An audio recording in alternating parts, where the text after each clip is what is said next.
parte de comando DML, né, o que a gente vê? DML é a parte de manipulação mesmo de dados. Ela não tem tanto segredo igual o select. Ela é muito mais simples do que o select. Apesar de serem 3 comandos, tá? Eu acredito que os 3 não dão a quantidade de variedade do que um select tem, cara. Não dá, é muito mais simples, tá? Para a gente fazer, então, inserção, alteração e exclusão de dados de um banco, a gente vai utilizar os comandos insert, update e delete, correto? Alguns autores consideram select também DML. Eu, pelo menos, não considero. Estudando o que os autores falam. Por quê? Porque o select em si, sozinho, tá? Ele não consegue manipular dados, ele só consegue consultar. Beleza? Então, eu considero o SQL como DQL mesmo, Data Query Language, tá? A seleção de dados é considerada outra subdivisão chamada DQL. Deixa eu expandir aqui. Não, meu filho.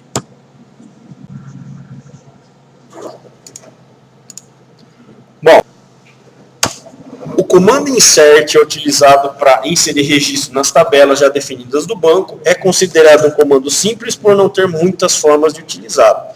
Assim como o select, é sempre necessário especificar a tabela em que os dados deverão ser inseridos. Todos os comandos, na verdade, você precisa especificar a tabela, não tem o que fazer. Quando não especificados os campos que serão inseridos, o comando obedece sempre à sequência de campos que a tabela foi criada. Então, dentro de um insert, a gente pode especificar ou não quais os campos que a gente quer fazer inserção de dados. Especificando, legal, a gente tem que pelo menos respeitar os campos não nulos e a chave primária, né? Não especificando, a gente precisa fazer o quê? Inserir todos os dados que tem a minha tabela, tá? No SQL Server, quando o usuário não estiver no seu esquema padrão, também é necessário especificar o esquema antes da tabela ser inserido o dado.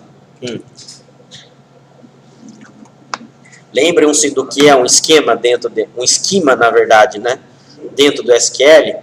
Uma tabela para dar acesso. O esquema é o que a gente chama de um objeto container. Um container contém vários objetos, correto? Principalmente tabelas. No SQL não tem o tal de DBO, ponto. O DBO é um esquema, tá? De quem? Do usuário DBO. No caso do usuário sysdba, ó, eu acho que no SQL eu acho que é sysdba. SA, desculpa.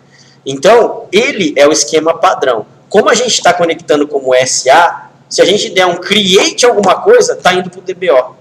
Por quê? Porque é o esquema, esse container é do SA. Correto? Agora, eu posso melhor dividir o meu esquema. Vendo aqui no SQL, ó, por exemplo, o Adventure Works, ó, dentro das tabelas. Eu não tenho Human Resources. Esse cara é o esquema. Ponto Departments. Esse cara é tabela. Pearson é o esquema. Ponto Address é a tabela. Eu poderia fazer essa divisão aqui, ó, uma para uma. Cada pessoa dentro do meu banco, eu poderia falar que é dono esse esquema, tá?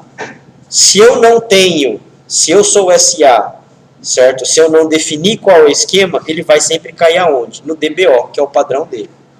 Se eu quiser especificar a criação de objeto dentro do esquema, simples.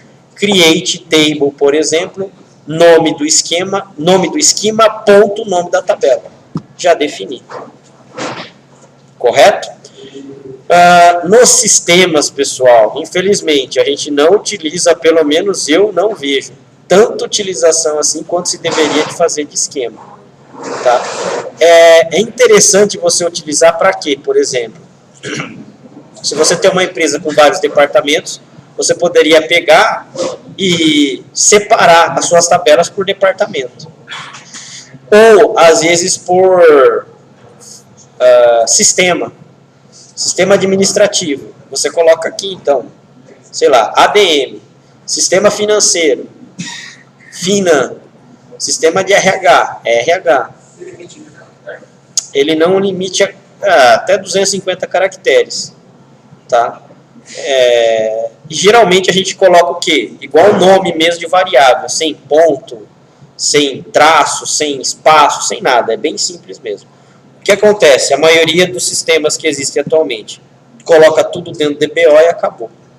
Porque é mais fácil, mas não é mais rápido, tá? Bom, quando uma tabela não depende de outra, né, relacionamento entre tabelas, é possível fazer a inserção direta na tabela indicada pelo comando insert. Caso não, é necessário respeitar a ordem de dependência de dados. É necessário também observar os tipos de dados que serão inseridos, pois cada tipo possui sua formatação específica. No caso dos campos data, mês, barra, dia, barra, ano com 4 dígitos. Esse é o padrão americano que a gente vai lá e faz a inserção. Tá? E entre aspas, os tipos caractere, como char ou varchar, ou nchar, no caso aí do SQL, tem também, entre aspas, tipos numéricos sem aspas. Geralmente, isso daí é um padrão bem já consolidado até por outros servidores de banco aí. Né? Em caso de dados que ultrapassam a quantidade de caracteres suportados, o SQL irá retornar um erro, não complementando a operação. Então, se o seu campo ocupa um varchar de 30, se você colocou 32 caracteres, já era. O SQL não vai fazer a inserção dos seus dados. Ele não trunca, tá, pessoal? O SQL fala, ó, não consegui fazer a inserção. Tem que respeitar a quantidade do tamanho máximo que ele tem, tá? Em uma tabela com campos do tipo identity ativo, será necessário especificar todos os campos, pois o identity ativo não permitirá que campos contenham um valor imposto. Ou seja, o identity, vocês já viram o funcionamento dele? Isso. O identity, ele é uma propriedade de um campo, correto? Você consegue só ter um único identity por tabela. Ele é geralmente um alto incremento, ele é um campo numérico de alto incremento. Geralmente se define ele como um campo-chave, tá? Só que ele tem algumas limitações, a gente não viu ainda, mas tem.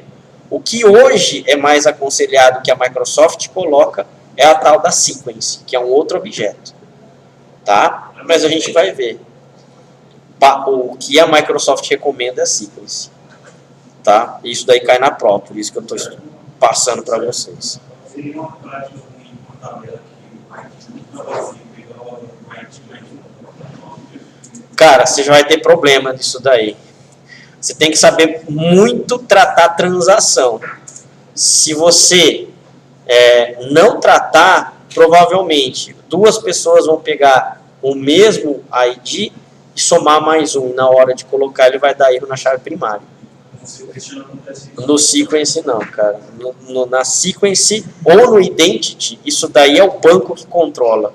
Aí você pode ter milhares de inserções que não vai acontecer isso. Tá? Em tabelas que não estiverem especificações not null, o campo será respeitado também. Bom, exemplo aqui de inserção de tabela. Insert into, nome da tabela.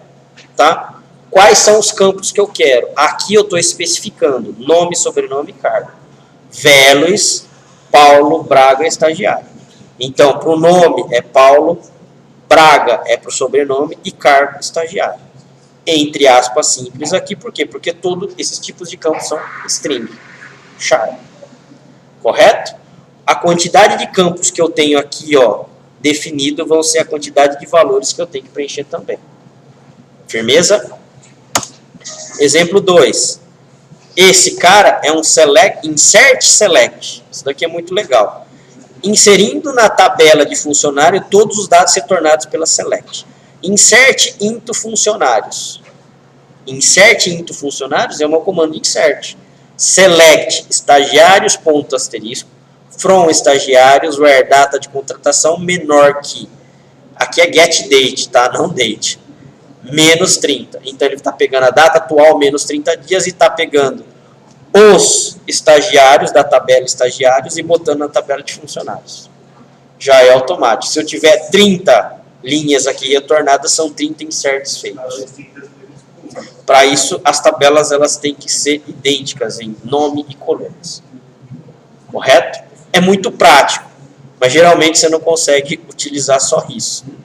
Se você se você tiver, por exemplo, cargas que precisam ser com log, você não consegue utilizar esse tipo de informação. Aliás, no SQL 2016 consegue, tem alguns recursos que dá para a gente controlar. Bom, e vamos acabar por aqui. Depois a gente vai começar a fazer o quê? Criar realmente uma base um pouquinho melhor do que a gente estava fazendo, só com Create Database. Agora a gente vai especificar algumas coisas a mais aí. Tá? Bom, pessoal, a gente vai ver até essa aula aqui, depois na próxima aula a gente continua a partir daqui. Beleza? Vamos lá, vou fazer a chamada então.